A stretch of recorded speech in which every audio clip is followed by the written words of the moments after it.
আরেকটা 5ই আগস্ট ঘটে যেতে পারে শুধু ইসলামী ব্যাংককে কেন্দ্র করে। আন্দোলন কাকে বলে, কত প্রকার, কি শুধু ইসলামী ব্যাংকের গ্রাহকরাই আপনাদেরকে এটা দেখিয়ে দিবে ইনশাআল্লাহ। ইসলামী ব্যাংকের গায়ে হাত তোলেন।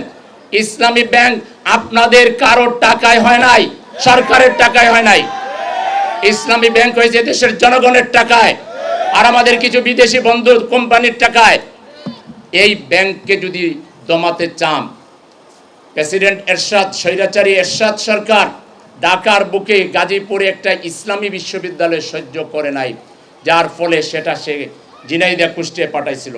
তার মাত্র কয়েকদিনের ভিতরে খাতামাবিল খয়ের সরকারের হয়ে গেছে।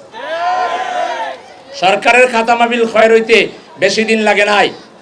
যা করেন করেন, ইসলামের গায়ে হাত তুলবেন না, ইসলাম নিয়ে সিনেমিনি খেলবেন না, তাহলে গ্রাহকরা জীবন দিবে আপনাদের হাতে, লুটেরাদের হাতে ইসলামী ব্যাংক দেবে না। কে আপনারা রাজি আছেন জীবন দিতে?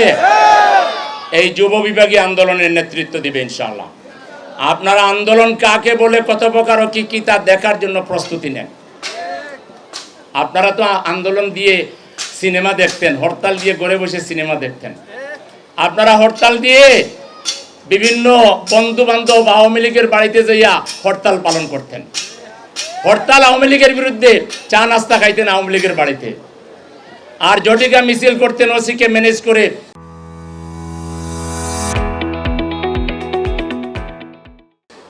10 মিনিটের মিছিল ম্যানেজ করতেন। ওই আন্দোলন আমরা করব না। আন্দোলন কাকে বলে, কত প্রকার কি শুধু ইসলামী ব্যাংকের গ্রাহকরাই আপনাদেরকে এটা দেখিয়ে দিবে ইনশাআল্লাহ। সময় থাকতে এই বিপজ্জনক রাস্তা ছেড়ে সঠিক পথে আসেন। এটাও পরিবেশের একটা বিরাট লঙ্ঘন, রাজনৈতিক পরিবেশের লঙ্ঘন।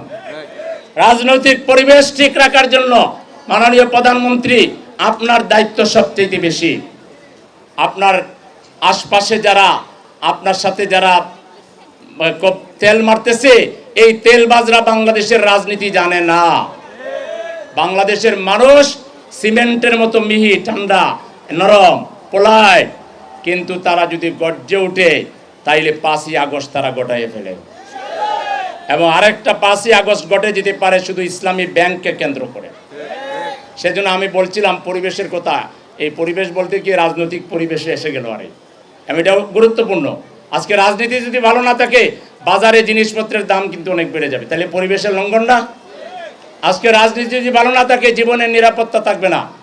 আজকে রাজনীতি যদি ভালো না থাকে, তাহলে বাংলাদেশ আধিপত্যবাদীদের জন্য আবার নতুন করে তাদের খেলার জায়গায় পরিণত হবে। এই জন্য রাজনৈতিক পরিবেশও ভালো রাখতে হবে। এটা আমাদের বাংলাদেশের প্রেক্ষাপটে, এটা বিশ্ব প্রেক্ষাপট না, এটা বাংলাদেশের প্রেক্ষাপট।